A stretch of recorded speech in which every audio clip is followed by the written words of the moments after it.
Hello student, इस video में मैं आपको यूनिट नंबर फर्स्ट के कुछ जो क्वेश्चन रह गए थे उस क्वेश्चन को हम कंप्लीट करते हैं। लेकिन मैं आपको क्लियर कर दूं, जो यूनिट नंबर फर्स्ट का सबसे इंपॉर्टेंट क्वेश्चन बनाया हो उसको देख लेना, आप उसी बस को देख लेना, आपके 10 या 16 नंबर एकदम कंफर्म हो जाएंगे, ठीक है ना। अब यूनिट नंबर 1 के और भी कौन से क्वेश्चन हो सकते हैं OLE पर टिप्पणी लिखिए। किसमें? OLE पर टिप्पणी लिखिए। OLE, अब ये OLE कहलाता क्या है? सबसे पहले मैं इसका फुल फॉर्म बताता हूं कि OLE का फुल फॉर्म क्या होता है। तो OLE का फुल फॉर्म होता है ऑब्जेक्ट लिंकिंग एंड एम्बेडिंग। क्या होता है? एम्बेडिंग। ओके, ये होता है किसका फुल फॉर्म? OLE का। अब बोलोगे सर ये OLE का फुल फॉर्म तो है, लेकिन ये चीज समझ में नहीं आई। तो मेरे दोस्त यहां पर देखना कैसे।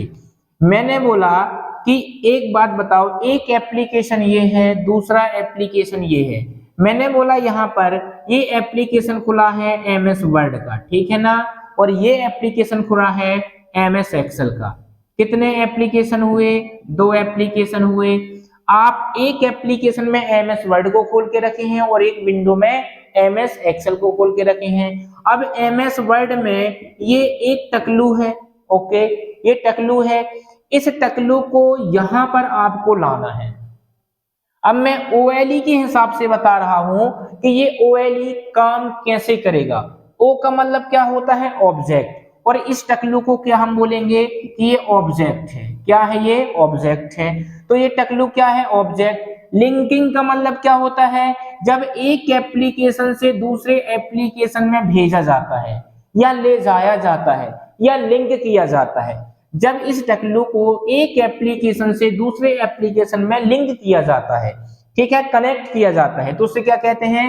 लिंकिंग। एम्बेडिंग का मतलब क्या होता है? जब इस टकलू को आप यहां से ले जाकर यहां पर पहुंचा दोगे तो ये क्या कहलाता है? एम्बेडिंग कहलाता है। एम्बेडिंग मतलब यहां से ले जाकर यहां पर रख देना, वो क्या कहलाता है? एम्बेडिंग कहलाता है। अब सुनो एक एक वर्ड का एक बार और मतलब। ऑब्जेक्ट मतलब होता है इमेज जो हमको दिख रही है। लिंकिंग का मतलब होता है जब एक एप्लीकेशन से दूसरे एप्लीकेशन में आपस में कनेक्ट कर दिया जाता है। एम्बेडिंग का मतलब होता है एक एप्लीकेशन की इमेज को जब दूसरे एप्लीकेशन में छोड़ दिया जाता है तो वो क्या कहलाता है? एम्बेडिंग कहलाता है। अब देखना इसकी डेफिनेशन। हेडिंग में क्या लिखोगे? OLE का पूरा नाम क्या है बेटा? ऑब्जेक्ट लिंकिंग एंड एम्बेडिंग, ठीक है ना। ये क्या हुआ? इसका फुल फॉर्म हुआ। फिर फुल स्टॉप लगा के आगे लिखोगे OLE एक ऐसी प्रोसेस होती है जब एक एप्लीकेशन से किसी एक ऑब्जेक्ट को दूसरे एप्लीकेशन तक ले जाया जाता है, तो यह प्रक्रिया OLE कहलाती है या यह सिद्धांत OLE कहलाता है। अब जो ये OLE है आपकी बुक में कम से कम 1 से 1.5 पेज भरने योग्य वाली बातें लिखी हैं और इसका सारांश ही रहता है, ठीक है ना, कि ऑब्जेक्ट लिंकिंग एंड एम्बेडिंग मतलब जो कोई इमेज होता है, इस इमेज को उठा के यहां रख दो तो ये क्या कहलाता है? अपना OLE कहलाता है। और मैं आपको OLE में कहीं और नहीं भटकाया, बस O मतलब ऑब्जेक्ट, L मतलब लिंकिंग और E का मतलब होता है एम्बेडिंग। मतलब एक एप्लीकेशन से दूसरे एप्लीकेशन में इमेज को रख देना, यह प्रक्रिया क्या कहलाती है? OLE कहलाती है। मिलेंगे पूरे 8 नंबर। अब बताओ इतने सिंपल कॉन्सेप्ट में 8 नंबर मिलेंगे, भला कौन छोड़ेगा, ठीक है ना। इसके बाद इसी के टिप्पणी में और दूसरे भी क्वेश्चन आ सकते हैं। अब बोलोगे कौन से, तो मैं यहां पर लिख के बताता हूं। इसी में आ सकता है, पहला आ सकता है अपना प्लान टेस्ट। कौन सा टेस्ट? Plan test. बोलोगे सर बिल्कुल बनता है। इसके बाद अपना आता है format test, formatted test, okay. इसके बाद तीसरा आता है .RTF टेस्ट और इसी में अगला आता है .HTML टेस्ट, HTML टेक्स्ट। के कॉन्सेप्ट को समझाइए, के कॉन्सेप्ट को समझाइए। ये क्वेश्चन आया है, आता है, आता रहेगा, ठीक है ना। प्लेन टेस्ट क्या कहलाता है? अभी जो मैं बताया था साधारण टेस्ट, जैसे मैं यहां पर युवा लिखा और युवा लिख के इसको छोड़ दिया, तो ये सब क्या है, हमारे प्लेन टेक्स्ट हैं। फॉर्मेटेड टेक्स्ट का मतलब क्या होता है, ऐसे टेक्स्ट जिसके अंदर हम विभिन्न प्रकार की फॉर्मेटिंग कर सकते हैं और एडवांस लेवल की फॉर्मेटिंग कर सकते हैं। जैसे मैं बोलता हूं सुपरस्क्रिप्ट, सबस्क्रिप्ट, इसी में हम टेक्स्ट इफेक्ट दे सकते हैं, ओके, और इसी में मैं अनेक प्रकार की फॉर्मेटिंग कर सकता हूं, वो कहलाते हैं फॉर्मेट टेक्स्ट। आरटीएफ में भी आप जो आरटीएफ टेक्स्ट होते हैं वो किस एप्लीकेशन में होते हैं, मैं बात करता हूं वर्डपैड की। किसकी, जो वर्डपैड में जो फाइलें बनी होती है ना, उस फाइलों का एक्सटेंशन कोड क्या होता है, .rtf, रिच टेक्स्ट फॉर्मेट, ठीक है ना। ऐसी फाइलें जिनको हम वर्डपैड एप्लीकेशन के माध्यम से बनाते हैं उन्हें .rtf कहते हैं, ठीक है ना। और जो फॉर्मेटेड टेक्स्ट होगा वो वर्डपैड से हाई लेवल के एप्लीकेशन में हम फॉर्मेटिंग कर सकते हैं। मतलब इसमें साधारण फॉर्मेटिंग आ सकती है, इसमें साधारण से भी ऊंची फॉर्मेटिंग आ सकती है, राइट। अब आप यदि वर्डपैड चलाए होगे तो आपको पता होगा, यदि मैं बात करता हूं एमएस वर्ड की, माइक्रोसॉफ्ट वर्ड या विनवर्ड या वर्ड प्रोसेसर, राइट। तो यहाँ पर यदि मैं माइक्रोसॉफ्ट वर्ड की बात करूंगा और वर्डपैड की बात करूंगा तो आपको पता है यदि यहाँ पर 4 फॉर्मेटिंग अपन को करने को मिलेगी तो यहाँ पर हमको 40 फॉर्मेटिंग करने को मिलेगी, ठीक है ना। इसीलिए इसको बोलते हैं फॉर्मेटेड टेक्स्ट, ये आरटीएफ कहलाता है। और प्लेन टेक्स्ट में हमने कुछ लिखा और वहीं छोड़ दिया तो इसको क्या बोलते हैं बेटा, उसको बोलते हैं हम प्लेन टेक्स्ट बोलते हैं, राइट। इसके बाद जो आता है अपना HTML मैंने इसके पहले ही बताया था कि HTML ऐसे टेक्स्ट को बोलते हैं जो वेबसाइट के निर्माण करने में हमारी सहायता प्रदान करते हैं, उसे HTML टेक्स्ट कहते हैं। अब HTML टेक्स्ट का क्या प्रारूप होता है थोड़ा सा मैं यहाँ पर बताता हूँ और सारी चीज आपको समझ में आने वाली है, ठीक है।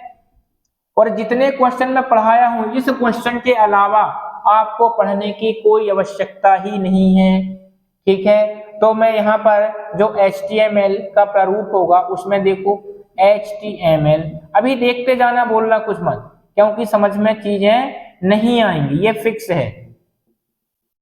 टाइटल, अब मैंने यहाँ पर टाइटल दे दिया युवा कंप्यूटर, ठीक है ना। फिर मैं यहां से क्या कर दूंगा, टाइटल को बंद कर दूंगा।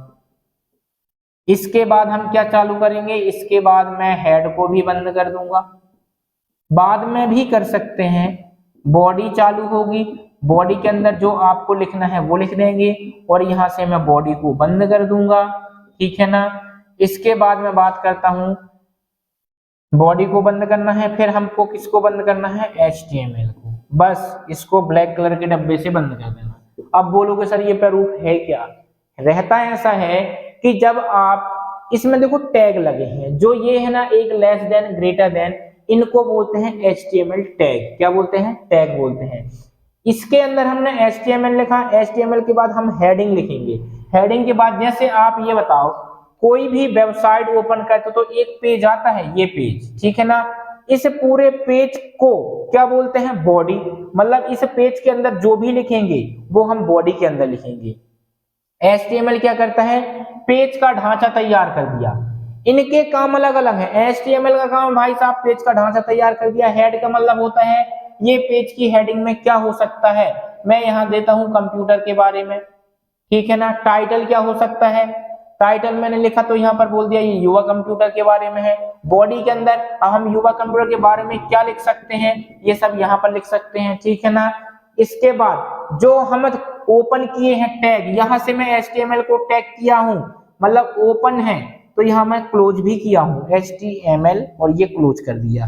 क्लोज कैसे पता चलेगा, जो हम ये चिन्ह लगाते हैं ऐसे, देखो हमने ओपन में टाइटल दिए थे तो ये चिन्ह नहीं लगाए थे, लेकिन जब मैं ये चिन्ह लगा दूं और दोनों तरफ से टैग भी दे दूं तो समझ जाना टाइटल बंद हो गया। और ये टाइटल क्या है, ओपन है, ये टाइटल बंद है।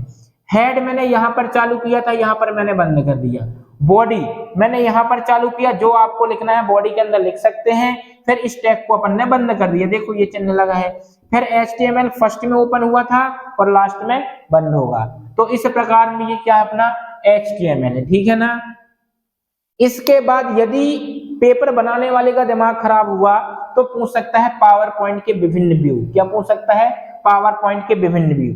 और ये पावर पॉइंट के विभिन्न जो व्यू हैं, मैंने आपको शायद पीसी पैकेज में पढ़ाया था कि पावर पॉइंट के विभिन्न व्यू कौन कौन से होते हैं, संक्षिप्त वर्णन कीजिए, ठीक है ना। तो शायद पावर पॉइंट मैंने पढ़ाया था, इस वीडियो के नीचे इसकी लिंक भी मैं रख दूंगा क्या होता है। इसके बाद आपको यूनिट 1 में कुछ भी नहीं पढ़ना है, आपके बस इतने ही क्वेश्चन आपके लिए काफी हैं, ठीक है ना। एक वीडियो मैं बनाऊंगा जो यूनिट नंबर 1 से यूनिट नंबर 5 तक आपको ले जाएगी। तो मैं यहाँ पर पहले यूनिट बाय यूनिट कॉन्सेप्ट करता हूँ, कुल मिला के आज 5-6 वीडियो अपलोड कर दूंगा, उसमें पूरा मल्टीमीडिया, फंडामेंटल ऑफ मल्टीमीडिया पूरा क्लियर कर दूंगा, राइट। तो इसके बाद मैं अगली वीडियो बनाता हूँ यूनिट नंबर 2 के इंपॉर्टेंट क्वेश्चन। तो इस वीडियो को यहीं फिनिश करता हूँ। वीडियो पसंद आए तो लाइक करें, शेयर करें, सब्सक्राइब करें। धन्यवाद।